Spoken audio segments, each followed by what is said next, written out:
안녕하세요, 뉴스반장입니다. 진짜 미친 걸까요?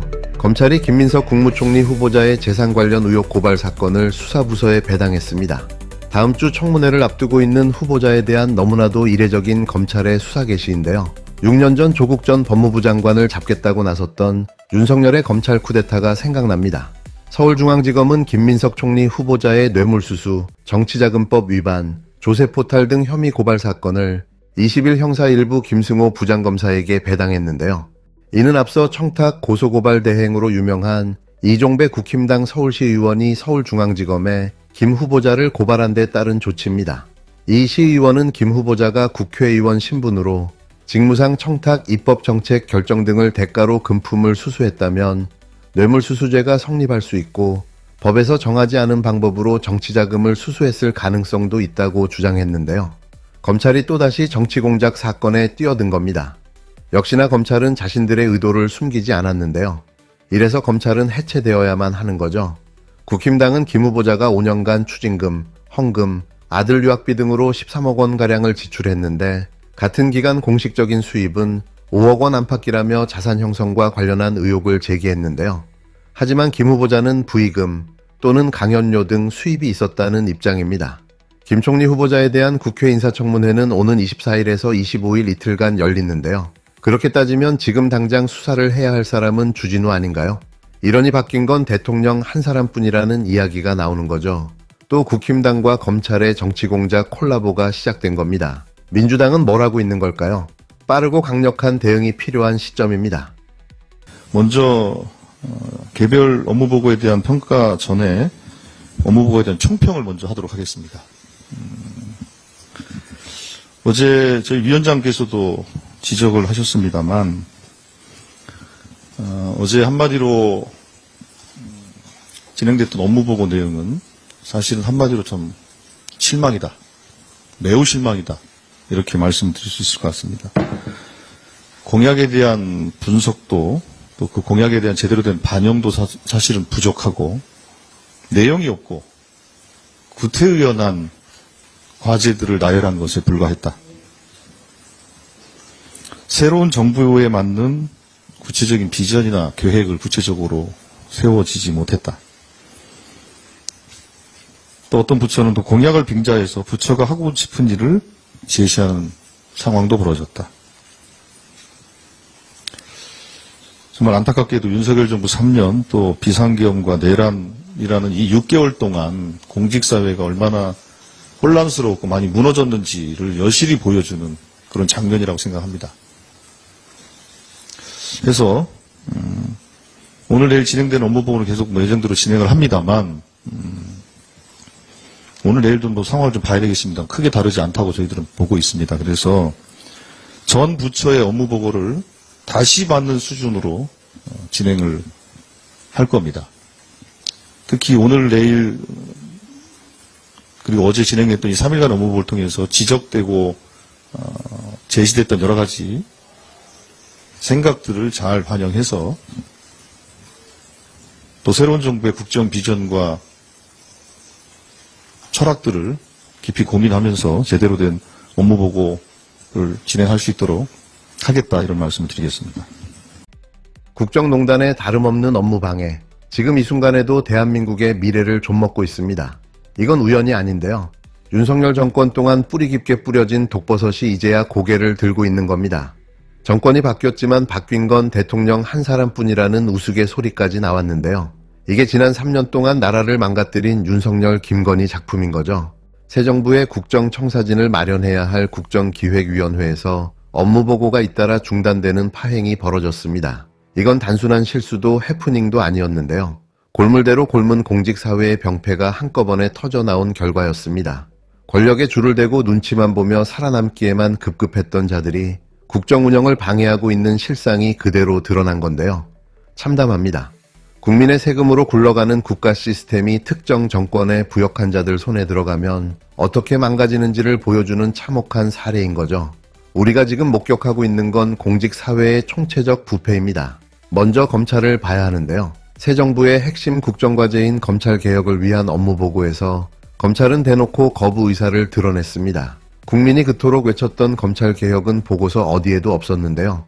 대신 범죄 대응 역량 강화라는 엉뚱한 방향으로 도배된 자료가 제출됐습니다. 이게 과연 우연이었을까요? 윤석열 시절 내내 권력의 비호 아래 검찰권을 남용하고 수사를 빌미로 정치에 개입하던 그 행태가 아직도 끝나지 않은 겁니다. 윤석열 검찰정부의 폭주가 이재명 국민주권정부를 낳았습니다. 이는 검찰에 대한 주권자인 국민의 심판이라고 생각합니다. 검찰이 바로 서야 나라가 바로 선다라고 얘기하셨던 김대중 대통령의 말씀과 마찬가지입니다. 국민은 진짜 대한민국에 걸맞은 진짜 검찰, 진짜 검사를 요구하고 있습니다. 검찰권은 국민이 검찰에게 부여한 권한일 뿐 검찰이 본래부터 가지고 있는 고유한 권력이라고 말할 수는 없습니다. 국민이 막강한 검찰권을 감당할 자격이 없다고 판단할 때에는 검찰은 권력을 내려놓을 수도 있습니다. 국민은 검사에게 불의의 어둠을 걷어내는 용기, 오로지 진실만을 따라가는 공평함을 요구하고 있습니다. 현실은 권력의 행배에 따라 주가 조작 녹음 파일이 없다가 나타나기도 하고 대통령 영부인의 호출에 어디든지 달려가는 그런 모습을 보여주기도 하셨습니다. 검사들의 목소리는 검찰권의 오남용으로 정의가 왜곡되고 국민이 고통을 받을 때가 아니라 검찰권을 사수할 때 비로소 터져나왔습니다. 검찰은 지난날의 과오를 반성하고 국민의 눈높이에 맞추어 환골탈태할 때가 되었다고 생각합니다. 일선에서 묵묵히 일하는 다수의 검사들이 계시다는 것을 잘 알고 있습니다. 국민들의 실망과 질타는 그만큼 검찰에 대한 기대와 요구가 컸기 때문입니다. 검사들이 상사가 아니라 국민들에게 충성하고 상사의 명령이 아니라 국민들의 법률을 따를 때 비로소 국민에게 존경받고 신뢰를 받을 수 있을 것입니다. 검찰이 바로 서야 정의가 바로 서고 대한민국의 정의가 바로 서야 대한민국이 진짜 대한민국이 되는 것입니다. 검사들과 검찰의 탁월하고 유능함이 검찰권을 지키는 데가 아니라 스스로를 고치고 국민을 지키는 데 발휘된다면 국민의 신뢰는 아마도 금방 다시 되찾을 수 있을 것이라고 확신합니다. 우리나라는 진짜 검사, 진짜 검찰을 요구하고 있습니다. 정부는 진짜 검사, 진짜 검찰을 만들기 위해 최선을 다할 것입니다. 지금부터 여러분들과 함께 머리를 맞대고 진짜 검찰을 만드는데 앞장서겠습니다. 여러분들이 진심으로 노력해 주시기를 간곡히 부탁드립니다. 검찰의 직접 수사권 배제를 전제한 상태에서 형사 절차의 공정성, 신뢰성을 높이는 방안에 대한 보고가 있기를 희망합니다. 현재 권한을 더 오히려 확대하는 방향으로 업무보고가 된 것이 아니냐. 대통령 공약과 관련된 것들은 제외되고 핵심적인 공약 내용이 제대로 분석이 되고 있지 않고 형식적 요건도 갖추지 않고 있다. 그 둘 다 갖춰지지 않은 것 같다. 이게 저희들의 판단입니다. 국정기획위원장이 날린 일갈, 주가 조작 녹음 파일이 사라졌다 나타나고 김건희 호출에 어디든지 달려갔다는 발언은 단순한 과장이 아닌데요. 검찰이 정의의 파수꾼이 아닌 권력의 시녀였다는 현실을 고스란히 보여주는 대목입니다. 지금도 이들은 권한 확대를 원치 않았다는 식으로 얼버무리고 있지만 국민은 다 알고 있습니다. 보고서 내용부터 태도까지 기득권에 도취된 그 오만함은 여전한데요. 뼛속까지 박힌 권위주의, 조직보호 본능, 국민에 대한 책임의식 실종이 고스란히 드러난 거죠. 이건 비단 검찰만의 문제가 아닙니다. 해양수산부는 아예 업무보고 자료를 외부에 유출해버렸는데요. 이건 상상조차 할 수 없는 일이 벌어진 겁니다. 대외비 보고서가 새 정부 출범 직후부터 셀 정도라면 이건 내부 공무원 중 누군가가 의도적으로 국정기획을 방해하고 있다는 의혹까지 들 수밖에 없는데요. 공무원의 기강이 얼마나 무너졌는지를 보여주는 대목인 겁니다. 윤석열 정권이 대한민국의 언론 자유와 민주주의에 끼친 해악은 내란 못지 않습니다. 정권을 옹호하는 부적절한 인사를 공영방송 사장에 앉히는가 하면 정권을 비판하는 언론에 대해서는 제재와 고발을 서슴지 않았습니다. 지난 3년간 방통위가 보여준 정권 편향적 행태를 오늘 이 자리에서 일일이 거론하진 않겠습니다마는 한마디로 윤석열 정권은 언론의 공공성과 공적 가치를 철저히 짓밟았습니다.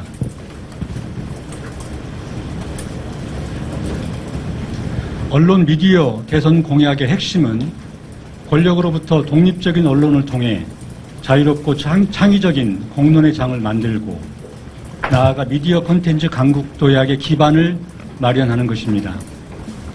건강한 언론이 있어야 건강한 사회, 건강한 민주주의가 존재할 수 있기 때문입니다. 하지만 언론의 자유와 민주주의에 대한 신념이 있다고 보기 어려운 분이 장으로 있는 조직에서 오늘 새로운 정부에 맞는 언론 미디어 정책의 구체적인 비전과 계획을 가지고 오셨을지 답답한 마음입니다. 윤석열 정권의 언론 장악 진상규명과 정상화, 언론의 독립성과 공공성 강화, 미디어 산업진흥과 같은 산적한 과제를 앞에 두고 기대보다 우려의 마음으로 오늘 방송통신위원회 업무보고에 임하려고 합니다. 이어진 방송통신위원회 보고에서는 방심희 사무총장이 국정기획위원 앞에서 고성을 지르는 소동까지 벌어졌는데요. 이건 국민을 상대로 소리를 지른 것이나 다름없는 거죠. 얼마나 망가졌으면 대체 보이는 게 없는 걸까요? 자신들이 국민의 세금으로 유지되는 자리라는 기본 전제조차 망각한 처신인데요. 이쯤 되면 이들이 봉사직이 아닌 권력직이라고 착각하고 있는 게 분명합니다. 지금 우리가 보고 있는 것은 단순한 직무유기나 업무 착오가 아닌데요. 새 정부의 국정 철학을 무력화시키려는 조직적 방해 행위인 겁니다. 윤석열 정권 3년간 뿌리내린 부역 세력들이 자신들의 기득권을 놓치지 않기 위해 지금도 국정 운영을 교란시키고 있는 건데요.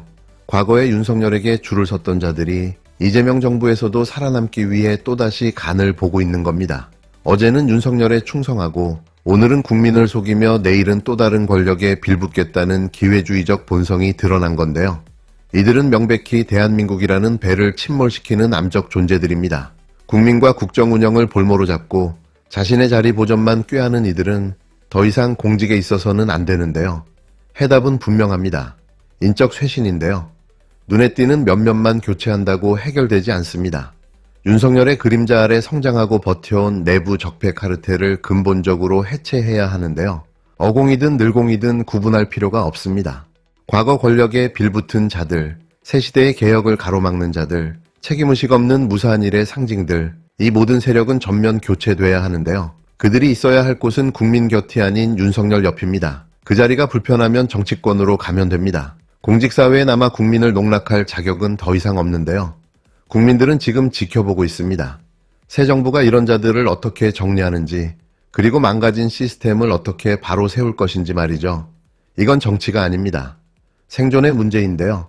개혁이냐 퇴행이냐, 국민이냐 기득권이냐, 그 갈림길에 서 있는 겁니다. 새 정부는 결코 주저해서는 안 되는데요. 과감하고 단호하게 공직사회의 적폐를 솎아내야 합니다. 그래야 진짜 국민의 나라, 정의와 공정이 숨쉬는 대한민국이 가능해지는데요. 공직사회를 갈아엎고 진정한 국민의 공복들로 다시 세워야 할 때입니다. 그게 바로 국민이 이 정부에 부여한 역사적 책무인데요. 이 책임을 저버린다면 국민은 또 한 번 반드시 그 대가를 묻게 될 것입니다. 여기 앉아있는 실국장들 포함한 방송통신위원회 공무원들은 오늘 업무 보고하면서 어떤 마음이 들었는지 진짜 궁금합니다. 맨 앞단에 있는 텔레비전 수신료 통합징수 진행하시겠다고 돼 있는데 분리징수를 설계하고 분리징수를 실행해야 된다라고 주장한 분들이 통합징수 하겠다고 또 하는 거 보면 되게 이상하지 않습니까? 그럼 적어도 왜 그러는지에 대한 경과는 넣어야 국민들에게 제대로 된 설명이 되죠. 어떻게 직전까지는 분리징수 하겠다고 한 번도 논의도 하지 않았던 방통위가 용산의 비서실로 전락해서 분리징수 해야 된다. 논리를 전파하는 나팔수가 됐던 거 아닙니까? 그런데 여기에 설명이 한 줄도 안 붙어 있어요. 한 줄도. 두 번째는 이 오늘 업무보고에 대해서 방송통신위원장이 동의를 했는지 진짜 궁금합니다. 방송통신위원장하고 소신이 아주 다른 내용들이 이 안에 들어가 있거든요. 방송상법 개정안 반대했던 방통위원장 그리고 방송통신위원회인데 어떻게 방송통신위원회가 방송3법을 개정하는 거에 동의한다라는 내용이 설계가 될 수 있습니까? 답을 해주셔야 될 것 같고요. 세 번째는 법원에서 이인구조의 판단이 부당하다라고 해서 KBS 감사를 박찬욱 감사를 일을 하도록 했는데 어저께 언론 보도에 따르면 집행정지 제한고를 또 방송통신위원장이 했다는 보도를 봤습니다. 이거 국무위원회 한 사람으로서 상의가 되고 진행되는 일들입니까? 용산하고 뭐 의논할 필요까지는 없겠지만 그게 대통령의 뜻입니까? 내지는 방송통신위원회가 그런 일들을 지금 하는 데 있어서 현 정부와 뜻을 궤를 같이 한 조직입니까? 아니면은 별도의 조직입니까? 방송통신위원회 또는 방송통신위원장이 그것을 서포트하고 있는 것이 지금 앉아있는 김영관 사무처장인데 근데 어떻게 여기 와서 업무보고를 하실 수 있습니까? 그런 일을 하고 있으면서 변호사비는 누가 되는 거죠? 지난 3년 동안 TBS가 폐지돼서 방송도 못하고 있는데 강건도 불구경 아무 일도 하지 않았던 분들이 여기 앞에 앉아있는 실국장들이고요. MBC 바이든 날리면 했다고 탄압하는데 가장 선봉장이었던 분들이 여기 앉아 계신 분들이고 방송통신심의위원회 사무처장 이현주는 유일임과 함께 법정 제재를 남발하고 방송통신위원회는 그 부하 조직처럼 움직였어요. 그로 인해서 수억 원의 국민 세금이 혈세가 낭비되는 일들이 있었고 법원에서 족족이 지금 패소하고 있어요. 근데 앉아 계시는 거죠, 지금. 어쩔 수 없죠, 뭐. 일은 해야 되겠지만 본인들이 그동안 한 것에 대한 적어도 이 보고에 무엇이 잘못돼서 바로잡겠다라는 내용이 전혀 반영되지 않고 있어요. 하나도 없어요. 그러니까 상투적인 업무 보고가 되겠습니다. 지금 오늘.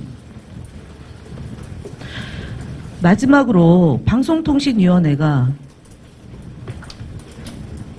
방송통신 직원들이 탄압받을 때 여기 앉아 계신 실국장들은 강건너 불구경 또 했습니다. 강건너 불구경에 수수방관했죠. 본인들이 같이 방송을 정상화시키기 위해서 공적 책임을 다하기 위해서 심사위원장을 구성하고 심사위원들을 구성해서 업무를 추진한 것이 어느 날 점수를 조작했다는 사건으로 둔갑될 때 여기 앉아 계신 분들이 그 누구도 부당하다. 방송통신위원회 직원들 탄압하지 말라라고 한 분도 얘기하지 않았는데 정권 바뀌었다고 또 앉아서 업무 보고를 한다는 거죠. 왜 방송통신위원회를 탄압하느냐라는 얘기에 대해서 한마디라도 할 수 있습니까, 여기서? 그 2명의 직원은 몇 년 동안 정신적, 경제적 피해를 받고 있고 방통위 직원들의 수십 명이 증인과 참고인으로 수년째 고생하고 고통당하고 있어요. 거기에 대해서 그 어떤 말도 하지 않고 있는 방통위 간부들이 이재명 정부의 국민주권 시대를 만들겠다고 여기 지금 써 있어요. 어떻게 할지 지켜보겠습니다만 과정에서 정당하지 못한데 결과가 어떻게 제대로 나올 수 있겠습니까? 업무 보고 간략히 하시고 저희가 준비하라는 내용이 오늘 보고가 안 돼 있기 때문에 그 문제를 주로 질문하고 답변하는 방식으로 유지를 할 텐데요. 여기 방심위원장 사표 내고 이현주 사부청장 앉아 계시는데 3년 동안 방송통신심의위원회가 제 역할을 하지 못했어요. 민원 사주 청부 민원을 해놓고 그분에 대해서 숱한 거짓말을 국회에 와서 했습니다. 이현주 사무처장, 총장님. 오늘도 같은 맥락으로 답변하는지 지켜보겠습니다.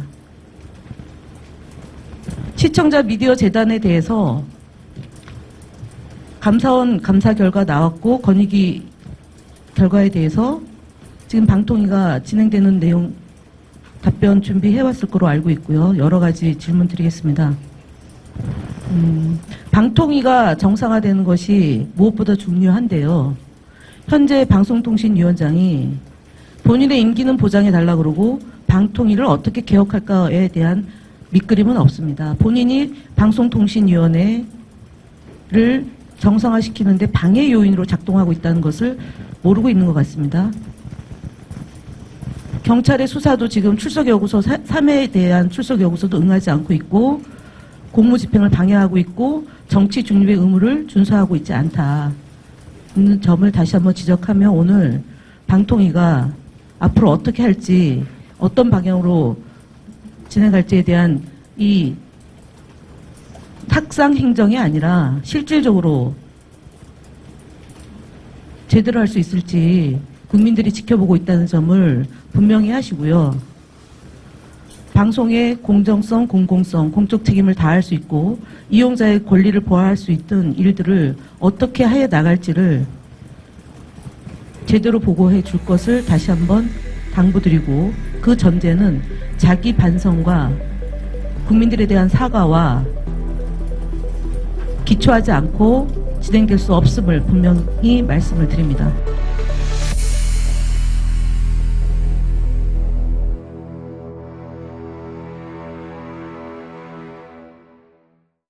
네, 청취자 여러분께서 보내주신 이 자료들 상당히 흥미로운 지적이 많습니다. 새 정부 출범 직후에 여러 부처에서 낸 업무 보고 있잖아요. 그거에 대한 좀 비판적인 분석인데요. 네, 맞습니다. 보고서 내용 자체가 좀 부실하다, 뭐 이런 지적부터 해서 공직사회 내부의 문제점까지 꽤 날카롭게 파고들고 있습니다. 그래서 이번 분석에서는 이런 비판들의 핵심 내용이 뭔지, 그리고 이걸 통해서 드러나는 우리 공직사회의 현주소랄까요? 그런 걸 좀 짚어보려고 합니다. 바로 시작해 볼까요? 좋습니다. 일단 첫인상부터가 좀 그렇습니다. 전반적으로 업무 보고 내용이 많이 실망스럽다. 새 정부 비전이나 구체적인 계획 같은 건 잘 안 보이고 그냥 기존 과제들 나열하는데 그쳤다. 이런 비판이 많네요. 네, 그렇죠. 이게 그냥 단순히 성의가 없다 이런 차원을 넘어서요. 일부 부처는 심지어 공약을 명분 삼아서 자체적인 수건 사업 같은 거 있잖아요. 오래전부터 하고 싶었던 거. 그런 걸 좀 끼워 넣으려 했다 이런 비판까지 나와요. 자료에선 이게 뭐랄까 지난 정부 기간 동안 공직사회가 좀 혼란을 겪으면서 기강이 해이해진 단면 아니냐 이렇게까지 해석하더라고요. 아, 수관 사업이요? 그러니까 새 정부 방향보다는 좀 다른 데 관심이 있었다 이렇게 볼 수도 있겠네요. 그러다 보니까 보고서를 아예 전면적으로 다시 받는 수준으로 해야 한다 이런 얘기까지 나왔던 거군요. 네, 그럴만하죠. 특히 그 검찰 조직에 대한 비판이 상당히 눈에 띕니다. 새 정부 핵심 과제 중 하나가 검찰개혁인데 이 부분에 대해서 사실상 좀 거부 의사를 보인 거 아니냐 이런 시각인데요. 맞습니다. 보고서에 정작 중요한 검찰개혁 내용은 거의 없고 오히려 뭐 범죄 대응 역량 강화 같이 좀 기존 검찰 입장을 강화하는 듯한 내용으로 채워졌다는 지적이 나와요. 이걸 두고 사실상 개혁 요구를 좀 외면한 거 아니냐 아니면 더 나아가서 기존 권한을 지키거나 강화하려는 의도가 있는 거 아니냐 이런 의심까지 제기되는 상황입니다.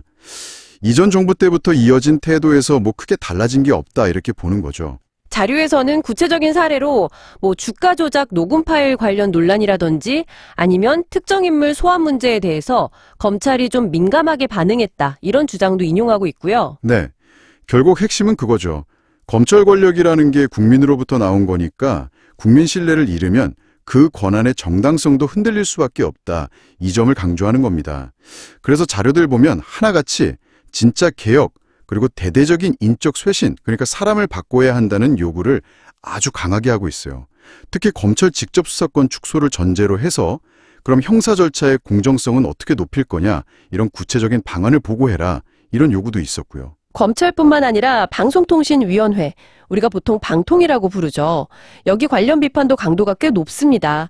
이전 정비 때부터 언론 관련해서 여러 논란이 있었는데 이번 새 보고서 역시 문제가 많다 이런 지적이군요. 네, 구체적인 비전이 부족하다는 건 뭐 기본이고 심지어 위원장 본인의 기존 입장하고 좀 상반되는 내용이 담겼다. 이게 문제로 지적돼요.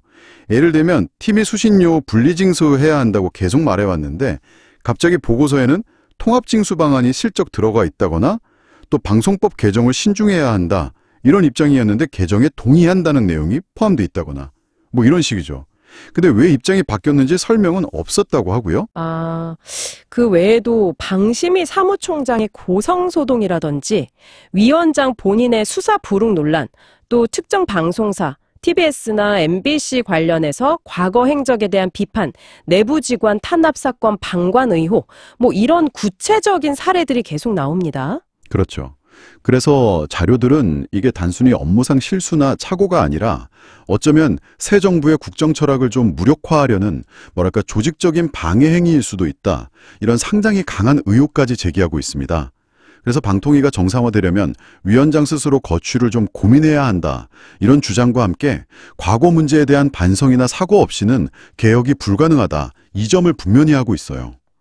또 해양수산부에서 대외비 보고서가 외부로 유출된 사례도 언급되는데 보면 이런 공직기강 해이 문제가 꼭 특정 부처만의 일은 아닌 것 같다. 이런 생각도 드네요. 맞습니다. 자료들 전반에 걸쳐서 좀 공통적으로 나오는 주장이 있어요. 이전 정부에 좀 부역했거나 혹은 현재의 기득권을 지키려는 세력들. 이걸 자료에선 소위 내부 적폐 카르텔이라고까지 표현하던데 이런 세력이 새 정부의 개혁을 방해하고 있다. 이런 주장이 상당히 강하게 제기됩니다. 그러니까 정권은 바뀌었는데 실무 조직 차원에서는 변화에 저항하는 움직임이 있는 거 아니냐 이런 우려인 거죠. 그래서 해결책으로 거의 모든 자료가 공통적으로 인적 쇄신을 정말 강하게 요구하고 있습니다. 과거 권력에 줄을 섰거나 지금 개혁을 가로막는다고 판단되는 인물들은 그게 뭐 정치적으로 임명된 사람이든 직업 공무원이든 가리지 말고 다 교체해야 한다. 이런 주장이죠. 네, 이게 단순히 그냥 자리 바꾸는 인사를 넘어서 공직사회의 어떤 체질 자체를 개선하고 결국 국민의 신뢰를 회복하기 위한 필수 과제다. 이렇게 보고 있는 겁니다. 지금이 정말 개혁으로 가느냐 아니면 다시 과거로 돌아가느냐 그 갈림길에 서 있다. 이런 인식이 깔려 있는 것 같아요. 그래서 단호한 조치가 필요하다는 점을 계속 강조하고 있습니다. 네, 오늘 청취자 여러분께서 보내주신 자료들을 쭉 훑어보니까 새 정부 출범 초기에 공직사회, 특히 검찰과 방통위를 중심으로 제기된 문제점들 그리고 개혁 요구가 정말 심각하다는 걸 알 수 있었습니다. 업무보고 내용 부실 문제부터 시작해서 조직적인 저항 의혹까지 그 비판의 수위가 상당했네요. 그렇습니다. 특히 과거 행적에 대한 책임 문제, 이거랑 같이 결국은 사람을 바꾸는 근본적인 인적 쇄신 없이는 진정한 변화를 기대하기 어렵다. 이 주장이 여러 자료에서 공통적으로 나온 핵심 메시지였던 것 같습니다. 공직사회가 정말 국민을 위해서 제대로 기능하려면 어떤 과제들을 풀어야 하는지 잘 보여주는 대목이라고 생각합니다. 청취자 여러분께서는 이런 상황에 대해 어떻게 생각하시나요? 만약에 조직 내부에 이런 강한 저항에 부딪혔을 때 정말 흔들리지 않고 개혁을 성공시키려면 무엇이 가장 중요할까요? 한 번쯤 깊이 고민해 볼 만한 지점인 것 같습니다. 저희는 다음 시간에 더 흥미로운 분석으로 다시 찾아뵙겠습니다.